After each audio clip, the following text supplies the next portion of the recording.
Hello guys, today we are going to see the topic relationship drivers. It is from customer relationship management.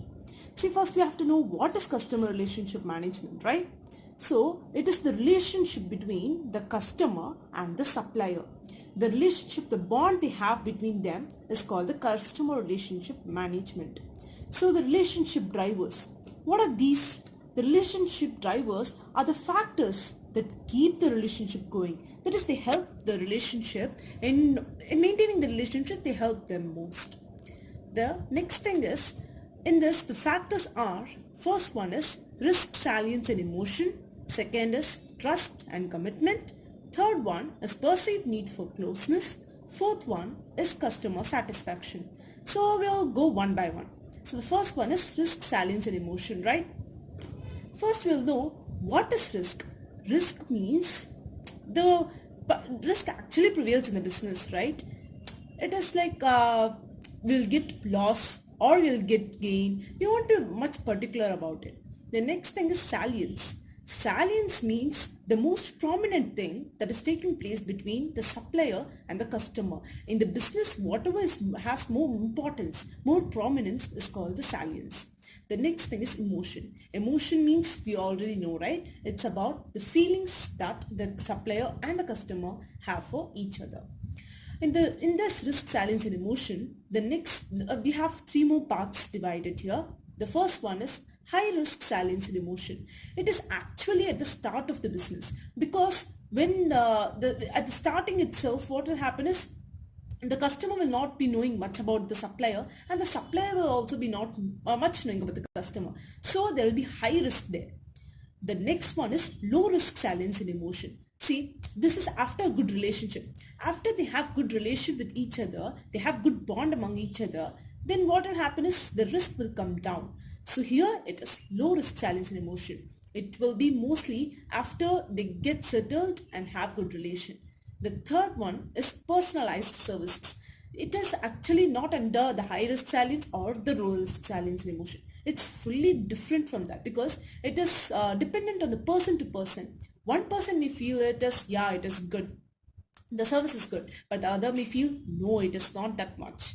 So in case of, just think of a beauty parlor where hairdressing and is done. So the first person may think, yeah, the service was so good, the hairdresser was very perfect in his service. But the next customer may think, no, it is not much. So this is personal thing it's fully about. The next is trust and commitment. See, what is trust? It is the confidence that the supplier has on the customer and the customer has on the supplier. In this, we have four more things, that is the trusting situations. First is probity, the truthfulness and honesty. How much honest the supplier is to the customer, and how much the customer is honest to the supplier. Next is equity, fairness towards the customers. See, the supplier should be very much fair to the customers, because if he is partial to any one of the customer also, then he will leave him and go to other suppliers. So here it plays a very important role. The next is reliability. See, the reliability is fully based on brand. That is, if there is a paste, Colgate and Pepsodent, the brand only speaks there. If it is good brand, then we'll tell that, yeah, this is a very good paste, though we don't know how it is being packed or how actually its quality is. But by the brand itself, we recognize it as a very good product. The next is satisfaction. See, it is fulfilling the customer's expectations. That is, how much the customer expects. We have to give that much worth product or the service. Otherwise, they will be dissatisfied. So the next thing is commitment. Commitment means, see, the closeness or the full loyalty that the customer and the supplier has for each other. That is, they are very much loyal to each other. They are very much committed to each other, that they don't want to break their relationship at any cost. So here there are some precursors to trust and commitment. Actually, precursors means the things which help the trust and commitment to go on. Actually, so first one is termination cost. That is, if they quit the relationship, if either the customer or the supplier quit the relationship, then what will happen is the termination cost has to take place. So they will think, no, they don't want to have the termination, the cost they don't want to incur. So this helps them to go on for a long time, the trust and commitment. The next is relationship benefits. If there is any benefits having the relationship with each other, then only the relationship will go on for a long time. Because if the supplier has no benefit or the customer has no benefit being in relationship, then they will not continue the relationship, right? The next is shared values. If there is something common among each other, the supplier and the customer, then they will keep the relationship going because they will have some good bond, right? The next is communication. See, the communication that is taking place between the seller and the buyer. If the seller is shifting the shop, fine, he is shifting the shop from one place to the other place, and he is not informing the customer itself, and the customer is not coming to know about it. So here the communication is disturbed, right? Because if the customer doesn't know where the shop is being shifted, he will not go there. The supplier is losing the customer. The next is opportunistic behavior. It actually directly or indirectly affects the trust and commitment. The behavior, the opportunistic behavior of the supplier and the customer.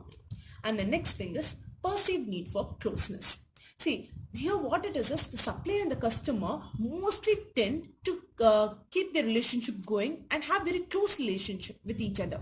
The gap between them, the supplier and the customer, should be very less. If it becomes more, then there is a problem in there. If it is very strong, the gap will be small. If the gap is more, then we have to understand that there is some misunderstanding among them.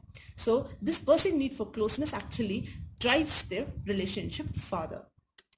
Next is customer satisfaction. Yeah, a satisfied customer is the best business strategy of all. Yeah, this is very much true. The next is the satisfaction is the customer's evaluation of a product or service in terms of whether that product or service has met their needs and expectations. See, if the customer's needs and expectations are fulfilled, then only he will buy the product the next time. Next is the failure. If there is a failure in meeting their needs and expectations, that is the perceived service is not up to the point, then they will not come further. The next is satisfaction is a psychological process. That is, the customer will have in mind like this, I want this kind of service, but he is not given that type of service or the product, then he will be naturally disappointed with that. So these 4 things are the customer satisfaction drivers. Thank you for seeing my video. If you like it, please subscribe and like my video. Thank you.